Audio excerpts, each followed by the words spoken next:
रामपुर गांव में एक हरिदंत नाम का ब्राह्मण रहता था। वह गरीब किसान था। उसके पास एक छोटा सा खेत था जिससे ज्यादा पैदावार नहीं हो पाती थी, जिससे हरिदंत का गुजारा भी बहुत मुश्किल से हो पाता था। एक दिन हरिदंत अपने खेत में काम करके एक पेड़ के नीचे सोया हुआ था। जैसे ही हरिदंत की आँख खुलती है तो वह देखता है कि एक सांप अपनी फन फैलाए उसके पास बैठा हुआ है। यह देख हरिदंत काफी घबरा जाता है, मगर कुछ देर बाद हरिदंत को एहसास होता है कि यह कोई साधारण सांप नहीं है, बल्कि इस जमीन का देवता है। मुझे इसकी पूजा जरूर करनी चाहिए। हरिदत्त ने रोज सांप देवता की पूजा करने का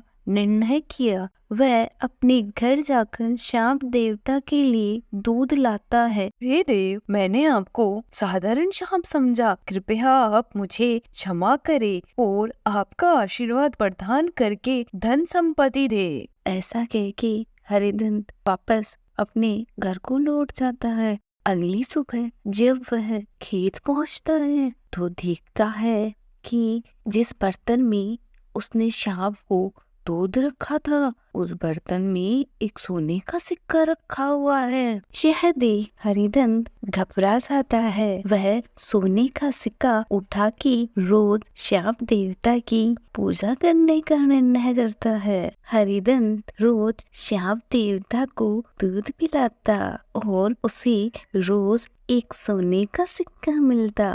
कुछ दिनों बाद हरिदंत को किसी दूर देश में जाना पड़ता है। हरिदंत ने अपनी बेटी को खेत में जाने और सांप देवता को दूध पिलाने को कहा।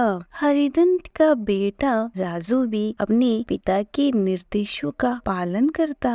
अगले दिन राजू भी सांप देवता के लिए दूध लेके अपने खेत जाता है। अगले दिन राजू जब सांप को दूध पिलाने खेत में जाता है तो वह काफी ज्यादा चौंक जाता है, क्योंकि हर रोज की तरह एक सोने का सिक्का वहाँ रखा हुआ रहता है। राजू ने वह सिक्का उठाया और मन ही मन सोचने लगा, जरूर इस सांप के बिल में सोने का भंडार है। क्यों ना मैं इस सांप के बिल को खोद कर पूरा सोना निकाल लूं और एक अमीर आदमी बन जाऊं। लेकिन उसे सांप का बहुत डर भी लगता था। उसने एक योजना बनाई और वैसा ही करने का निर्णय किया।